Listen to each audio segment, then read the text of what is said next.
Hello बच्चों, good morning. आज की तारीख है 23 दिसंबर 2024। आज के करंट अफेयर क्वेश्चन और लल्लन टॉप प्रश्नों में आप सभी का स्वागत है। बच्चों, आज हम देखेंगे 23 सितंबर के 10 करंट अफेयर क्वेश्चन। हर प्रश्न के नीचे 2 से 3 लल्लन टॉप क्वेश्चन सॉल्व करेंगे, जो कि कुछ महीने पुराने करंट अफेयर क्वेश्चन होंगे। तो लगभग आज हम 40 से 45 क्वेश्चन करने वाले हैं सिर्फ 15 से 20 मिनट में। तो आप सभी हमारे साथ 15 मिनट तक बने रहेंगे, जिसमें हम 40 क्वेश्चन करने वाले हैं। अगर वीडियो में कोई प्रॉब्लम हो तो हमको ज़रूर बताएं। वीडियो अच्छी लगी तो लाइक शेयर कमेंट जरूर करें। तो चलिए शुरू करते हैं आज के अपने पहले करंट अफेयर क्वेश्चन। हाल ही में क्रिस्टून फ्रस्टाडोटिर किस देश की सबसे युवा प्रधानमंत्री निर्वाचित हुई हैं? तो क्रिस्टीन फ्रस्टाडोटर किस देश की सबसे युवा महिला प्रधानमंत्री नियुक्त हुई हैं? तो इसका सही जवाब हो जाएगा ऑप्शन ए, आइसलैंड की बनी है। इसकी अगर व्याख्या देखें तो क्रिस्टून फ्रस्टाडोटिर ये सबसे युवा महिला पीएम कहाँ की बनी है? तो ये महिला पीएम बनी है आइसलैंड की। इनकी पार्टी का क्या नाम है? Social democratic alliance. ये आपको याद रखना है। ग्रीनलैंड आप सभी देखते होंगे। ग्रीनलैंड के पास एक छोटा सा देश है आइसलैंड, ठीक है। और इसके बाद जो है यूरोप कंट्री, मतलब यूरोप महाद्वीप स्टार्ट हो जाता है। तो इसी बीच में जो है आइसलैंड है। तो आइसलैंड की नई महिला प्रधानमंत्री कौन बनी है? क्रिस्टून बनी है, ठीक है। इनकी पार्टी का नाम भी याद रखना है। नेक्स्ट अगर बात करते हैं कि क्लाउडिया शिनबाम ये कहाँ की पहली महिला राष्ट्रपति बनी है? तो ये मैक्सिको की बनी है। कहाँ की? मैक्सिको की बनी है।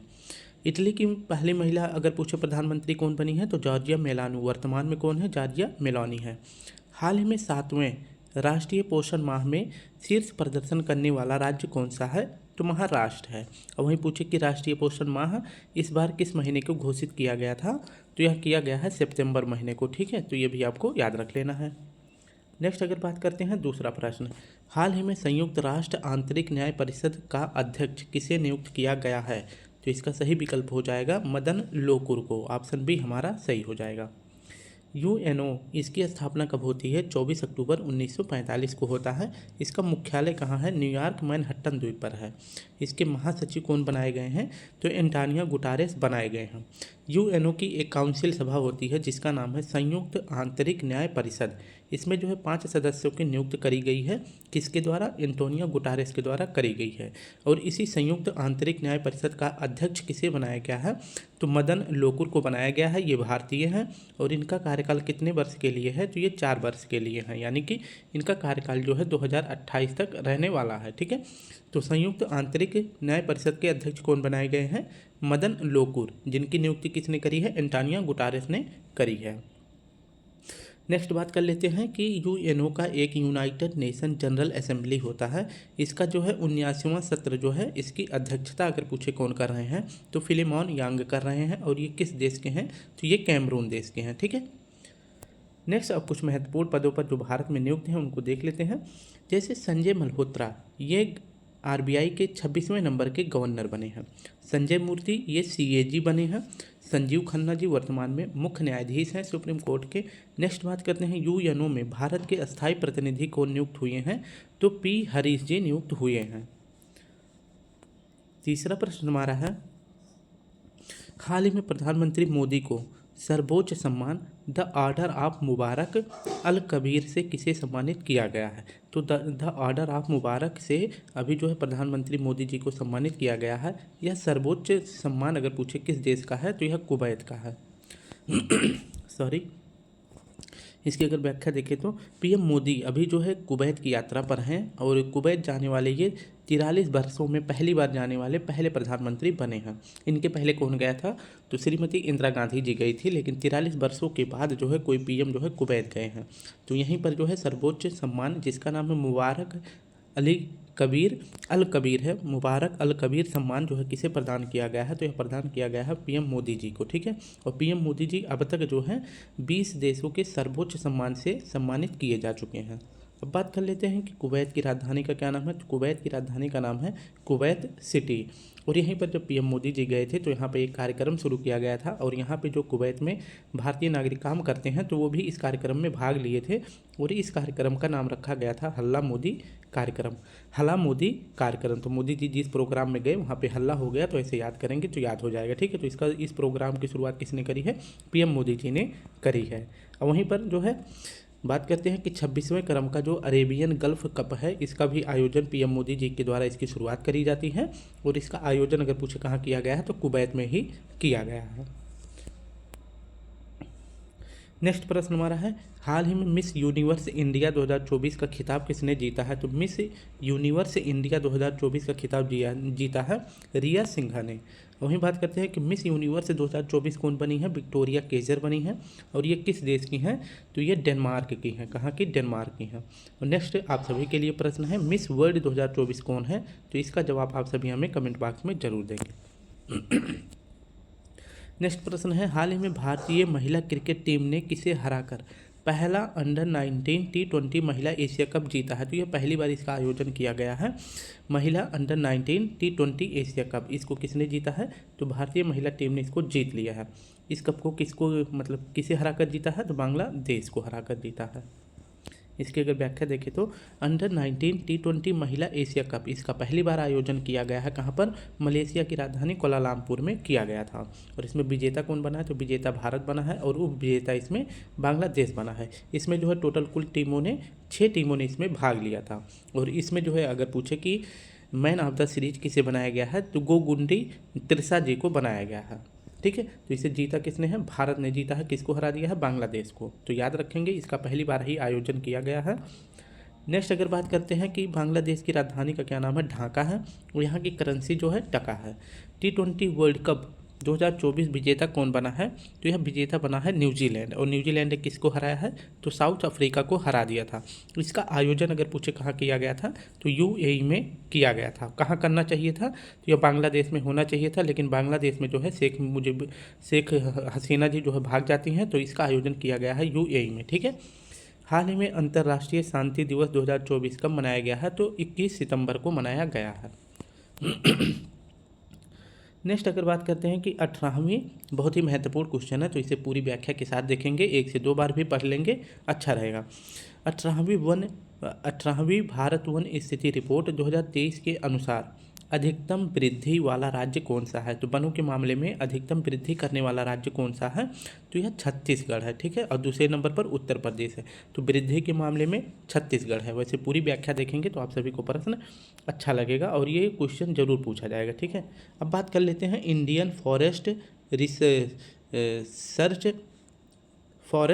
Survey report. ठीक है, इंडियन फॉरेस्ट सर्वे रिपोर्ट, इसे जो है कहते हैं भारत वन स्थिति रिपोर्ट 2023। इस बार जो है यह किस क्रम की प्रस्तुत की गई है रिपोर्ट? तो 18वें क्रम की गई है। और यह रिपोर्ट जो है कहाँ से प्रस्तुत की जाती है? देहरादून से प्रस्तुत की जाती है, यानी उत्तराखंड से। और पहली बार जो है इसकी स्थापना अगर पूछे कब करी गई थी? तो 1987 में करी गई थी। और इस बार यह जो है अपनी 18वीं रिपोर्ट प्रस्तुत करा है।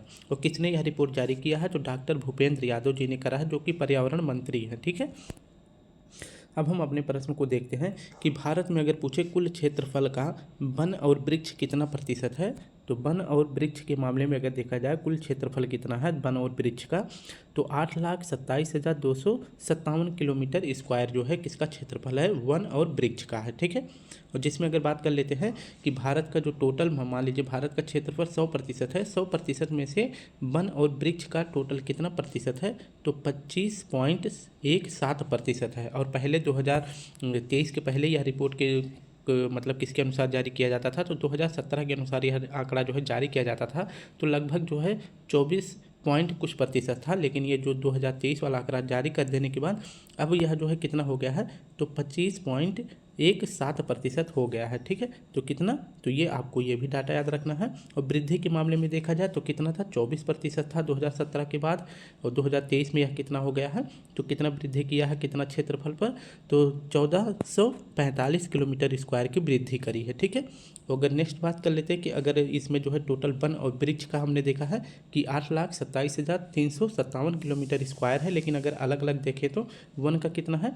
तो वन का है 21.76% है। अगर लाख में देखें तो 7 लाख मतलब 7.15 लाख स्क्वायर है। और वहीं बात करते हैं वृक्ष का कितना है, तो वृक्ष का है 3.41% है, ठीक है। तो वन का 21.76% है और वृक्ष का 3.4% है। और वहीं मैंने प्रश्न में पढ़ा था कि सबसे ज़्यादा वृद्धि करने वाला राज्य कौन सा बन गया है वनों में, तो सबसे ज़्यादा वृद्धि करने वाला राज्य बन गया है छत्तीसगढ़ और दूसरे नंबर पर उत्तर प्रदेश बन गया है, ठीक है। नेक्स्ट अगर बात करते हैं कि सर्वाधिक क्षेत्रफल पर जंगल वर्तमान में किस राज्य में है, तो सबसे ज़्यादा क्षेत्रफल पर जंगल है मध्य प्रदेश में और दूसरे नंबर पर है अरुणाचल प्रदेश। अब वहीं पूछे यूटी में सबसे ज़्यादा प्रतिशत के मामले में किस यूटी में सबसे ज़्यादा वन है, तो यह लक्षद्वीप में है, ठीक है। तो यूटी में याद रखेंगे लगभग यहाँ पे 91% भूमि पर जो है जंगल है। नेक्स्ट अगर बात करते हैं कि सर्वाधिक प्रतिशत अगर देखा जाए किस राज्य में है वनों का, तो मिजोरम में है। यूटी में सबसे ज़्यादा लक्षद्वीप में है और प्रतिशत में अगर देखा जाए राज्य में तो मिजोरम में है। और वहीं सबसे ज़्यादा क्षेत्रफल वनों का किसके पास है, मध्य प्रदेश का, और दूसरे नंबर पर अरुणाचल प्रदेश है। सर्वाधिक वृद्धि के मामले में जो प्रश्न में पूछा गया था छत्तीसगढ़ है और दूसरे नंबर पर उत्तर प्रदेश है। वृक्ष की संख्या कितना प्रतिशत है पूरे क्षेत्रफल का, तो 3.41% है। वन का 21.76% है, लाख में आप याद रख लेंगे। और कितना प्रतिशत वृद्धि किया है, तो 2017 के बाद जो है यह 24% था, लेकिन यह 2023 के बाद यह जो है जो डाटा प्रस्तुत किया गया है 18वें क्रम का, इसमें 25.17% दिखाया गया है। लगभग जो है इन दोनों के बीच जो है 1445 किलोमीटर एरिया का जो है विस्तार किया गया है, ठीक है। तो ये हमारा टोटल डाटा हो जाता है। नेक्स्ट अब बात कर लेते हैं कि हाल ही में राष्ट्रपति द्रौपदी मुर्मू ने सफाई मित्र सम्मेलन कहाँ प्रारंभ किया है, तो इसमें भाग ली थी तो उज्जैन में। 26वें क्रम का जो मतलब 2026 में राष्ट्रमंडल खेलों की मेजबानी कौन करेगा, तो यह करेगा, पहले इसको करना चाहिए था, मतलब यह कहाँ पे होना था, तो यह ऑस्ट्रेलिया में होना था, लेकिन ऑस्ट्रेलिया ने जो है मना कर दिया। अब कहाँ पे होगा, ग्लासगो में होगा। हाल ही में NH44 पर बिटुमेन है, तो इसे जो है आप याद रखेंगे, मैंने अभी नीचे एक्सप्लेनेशन में लिख रखा है। तो NH44 पर बायो बिटुमेन से निर्मित भारत के पहले सड़क मार्ग का उद्घाटन कहाँ हुआ है, तो यह महाराष्ट्र में हुआ है। इसकी अगर व्याख्या देखें तो NH44 ये कहाँ से गुजरता है, तो महाराष्ट्र के नागपुर से यह गुजरता है और यहीं पर जो है नागपुर में ही भारत का पहली बार बायो बिटुमिनस सड़क मार्ग का उद्घाटन किया गया है।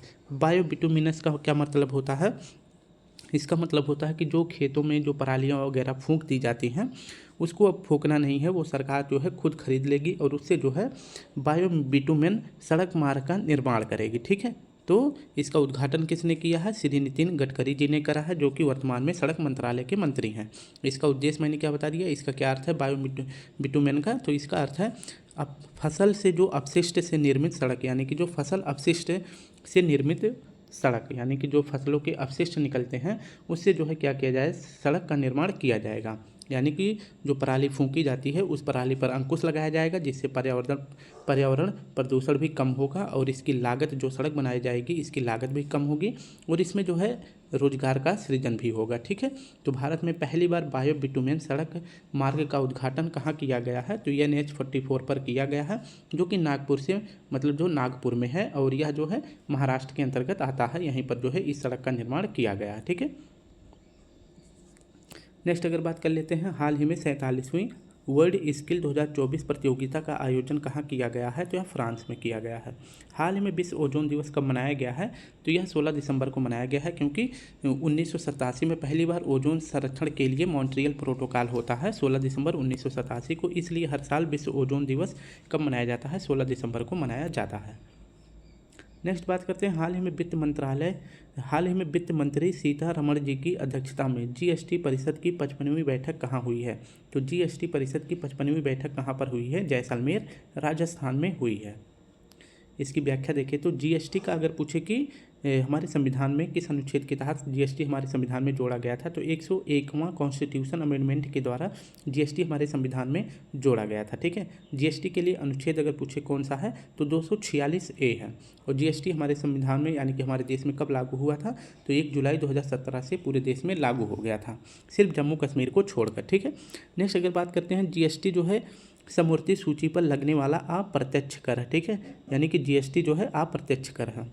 अगर नेक्स्ट बात कर लेते हैं कि GST काउंसिल का उल्लेख किस में किया गया है, तो 279 में किया गया, ठीक है। तो आर्टिकल 279A में किया गया है, जबकि GST का उल्लेख किया गया है 246A में। GST काउंसिल 279A में किया गया है। और इसका कार्य क्या है, तो जीएसटी काउंसिल का ही कार्य होता है जीएसटी दर निर्धारित करना, जैसे कि 2%, 8%, 15%, 18%, ये कौन नियुक्त करता है, तो जीएसटी काउंसिल करता है। ठीक है। और जीएसटी काउंसिल के अध्यक्ष कौन होते हैं, तो वित्त मंत्री होते हैं, जो कि वर्तमान में कौन है, निर्मला सीतारमण जी हैं। ठीक है। अभी जो है जीएसटी काउंसिल की अगर पूछे कि 55वीं बैठक कहाँ पर हो रही है, तो जैसलमेर राजस्थान में हो रहा है। इसमें कुछ बातों पर चर्चा की गई है, जैसे जो पुराने वाहन है अगर उनको बेचा जाएगा तो पहले इस पर जो है 12% का टैक्स था, लेकिन इसको बढ़ाकर कितना कर दिया गया है, 18% कर दिया गया है। ठीक है। तो पुराने वाहन को बेचने के लिए अब कितना टैक्स देना पड़ेगा, 18%। जीन थेरेपी अगर कोई कराता है तो उसको जो है जीएसटी में छूट मिलेगी। नेक्स्ट अगर बात करते हैं कि अगर कोई मूवी वगैरह देखने जाता है तो उसमें जो पॉपकॉर्न होते हैं उसको खाने के लिए अगर कोई ऑर्डर करता है तो उस पर जो है पहले 5% का टैक्स था, अब कितना कर दिया गया है, 12% का टैक्स कर दिया गया है। ठीक है। तो 55वीं बैठक कहाँ पर हो रही है, जैसलमेर राजस्थान में हो रही है और इसकी अध्यक्षता निर्मला सीतारमण जी कर रही हैं। ठीक है। नेक्स्ट अगर प्रश्न की बात करते हैं, हाल ही में प्रकृति पर्व कर्म कहाँ आयोजित हुआ है, तो झारखंड में। हाल में भारत सरकार ने किसका नाम बदलकर श्री विजयपुरम किया है, तो अंडमान निकोबार की जो राजधानी थी पोर्ट ब्लेयर, इसका नाम बदलकर श्री विजयपुरम कर दिया है। हाल ही में गुजरात से एनिमल एक्सचेंज प्रोग्राम के तहत किसे एशियाई गिर शेरों का जोड़ा मिला है, तो गुजरात से शुरू किया गया है एक कार्यक्रम एनिमल एक्सचेंज प्रोग्राम। यहाँ से जो है जो एशियाई शेर है इसका जोड़ा जो है कहाँ भेजा जाएगा, तो यह भेजा जाएगा मध्य प्रदेश में। ठीक है। ऑप्शन बी हमारा सही हो जाएगा, option C. Animal exchange program यह जो है किसके बीच शुरू हुआ है, तो गुजरात और मध्य प्रदेश के बीच शुरू हुआ है, यानी कि गुजरात के जूनागढ़ से और मध्य प्रदेश के भोपाल के बीच यह समझौता हुआ है। जूनागढ़ में जो गिर शेर है यानी बब्बर शेर हैं, इनके जो जोड़े हैं वो कहाँ भेजे जाएंगे, वह भोपाल भेजे जाएंगे। किस राष्ट्रीय उद्यान में, तो वन विहार नेशनल पार्क में भेजे जाएंगे। ठीक है। तो ये आपको याद रखना है। तो एनिमल एक्सचेंज प्रोग्राम किसके बीच है, गुजरात और मध्य प्रदेश के बीच है। अब बात कर लेते हैं कि भारत में सर्वाधिक बाघ जो है कहाँ है, तो एमपी में है, यानी मध्य प्रदेश में है। तेंदुआ भी सबसे ज़्यादा कहाँ है, मध्य प्रदेश में है। और चीता भी सबसे ज़्यादा कहाँ है, तो मध्य प्रदेश में है। लेकिन अभी जो है लगभग 1 साल होने वाले होंगे या फिर ज़्यादा हो गए होंगे, तो चीता जो है अगर पूछे कहाँ से आए थे, तो नामीबिया से आए थे। और कहाँ पर आए थे, किस राष्ट्रीय उद्यान में, तो कूनो नेशनल पार्क में आए थे। और ये कूनो नेशनल पार्क किस राज्य में है, तो मध्य प्रदेश में है। ठीक है। नेक्स्ट अगर बात करते हैं कि अंतर्राष्ट्रीय बाघ दिवस कब मनाया जाता है, 29 जुलाई को। हाल ही में भारत का पहला टील है, स्टील नहीं है, टील कार्बन अध्ययन कहाँ किया गया है, तो यह केवलादेव राष्ट्रीय उद्यान में किया गया है और ये कहाँ है, राजस्थान में है। हाल ही में राष्ट्रीय गणित दिवस 2024 कब मनाया गया है, तो यह 22 दिसंबर को मनाया गया है। राष्ट्रीय गणित दिवस 22 दिसंबर को मनाया गया है, किसकी याद में, तो श्रीनिवास रामानुजन जी की याद में जो है मनाया जाता है। और 22 दिसंबर को इनकी जयंती थी। ठीक है। और पहली बार मनाने की घोषणा कब करी गई थी, तो 2012 में किया गया था। और 2024 में इसकी थीम रखी गई है गणित नवाचार और प्रकृति का पुल है, यह इसकी थीम रखी गई है। रामानुजन जी का जन्म कहाँ होता है, तो इरोड में होता है। इरोड स्थान कहाँ है, तमिलनाडु में है। ठीक है। अब वही बात कर लेते हैं कि अंतर्राष्ट्रीय गणित दिवस कब मनाया जाता है, तो 14 मई को मनाया जाता है, जबकि राष्ट्रीय गणित दिवस तो 22 दिसंबर को मनाया जाता है। नेक्स्ट ये 4 दिवस याद रखेंगे जो कि बहुत ही महत्वपूर्ण है। 23 दिसंबर को राष्ट्रीय किसान दिवस यानी कि आज के डेट में मनाया जाता है। 24 दिसंबर को विश्व उपभोक्ता दिवस, 25 दिसंबर को सुशासन दिवस, 26 दिसंबर को वीरबाल दिवस मनाया जाता है। आज का आखिरी प्रश्न हमारा है, हाल ही में चर्चा में रही brick it on the incredible story of my life पुस्तक का संबंध किससे है, तो ब्रिक इट ऑन ये पुस्तक जो है किसका है, तो डॉक्टर दीपा मलिक जी का है। ऑप्शन बी हमारा सही हो जाएगा।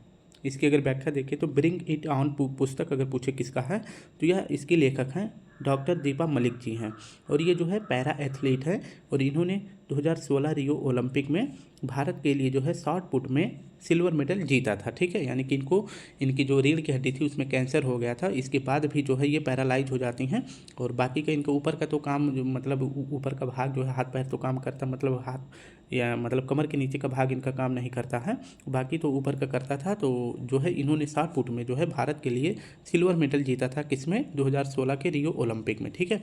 और इस पुस्तक में किसका उल्लेख किया गया है, तो इन्हें दिखाया गया है कि ये जो है पैरा होने के बावजूद जो है ये कैसे साहस और उम्मीद और दृढ़ संकल्प के साथ जो है भारत के लिए सिल्वर मेडल जीतती हैं और दिखाती हैं कि व्यक्ति जो है कितना भी दिव्यांग हो जाए या फिर किसी भी तरह से उसको जो है समय के साथ अगर उसे बढ़ने का मौका ना मिले तो वो अपनी परिस्थितियों से और लोगों के ताने बानों से बहुत कुछ कर सकता है। ठीक है, तो इस पुस्तक में है साहस, उम्मीद और दृढ़ संकल्प का उल्लेख किया गया है। ठीक है, तो यह पुस्तक किसकी है?